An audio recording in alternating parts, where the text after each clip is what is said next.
Le fabricant chinois d'électroménager Haier connaît une forte expansion à l'étranger, mais qu'en est-il des employés de cette entreprise et comment est-ce pour un Européen de travailler pour une entreprise chinoise? Voici l'histoire de Thomas Gendron. Thomas Gendron travaille pour Haier France depuis 5 ans. Il dit que pour lui, travailler pour une entreprise chinoise en Europe a été une source de stress au début. Observez plutôt l'une de ses conversations quotidiennes avec son patron chinois. Vous pensez qu'on vous pousse trop?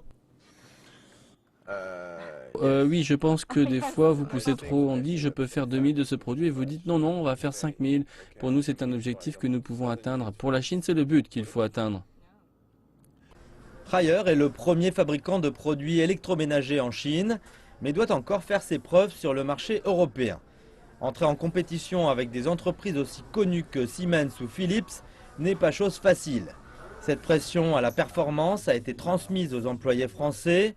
Thomas dit que les managers chinois aiment intervenir dans les décisions stratégiques et que c'est un casse-tête pour les équipes françaises. Le plus grand challenge a été qu'ils me fassent confiance. Je pense que c'est leur bébé, leur entreprise. Et quand vous arrivez, ils veulent s'assurer que vous allez respecter l'entreprise. Il y a beaucoup d'interactions au début, on se teste les uns les autres. La localisation est une stratégie de Haier pour le marché international. Plus de 90% des employés de la branche française de la compagnie ont été embauchés localement. La directrice adjointe de l'entreprise pour les opérations françaises dit qu'il est important de faire mieux comprendre aux employés locaux la culture d'entreprise de Haier. C'est seulement quand vous et vos employés avez confiance en la marque et en sa capacité de croissance que l'équipe pourra se concentrer sur les buts que vous poursuivez.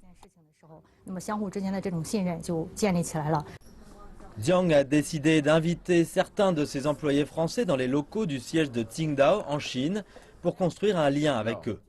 Thomas Gendron dit que ce qu'il a vu lors de son séjour l'a ébloui. Je sais que c'était gros, je savais que c'était une marque connue, mais je ne m'attendais pas à quelque chose d'aussi gros. Ça m'a donné de la confiance pour la situation de Haier dans le monde.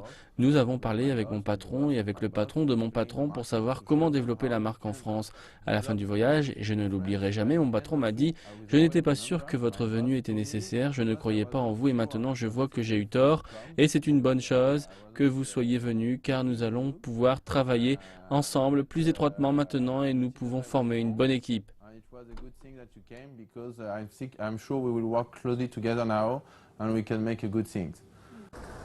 Les recherches de Haier montrent que 35% des citoyens français reconnaissent la marque.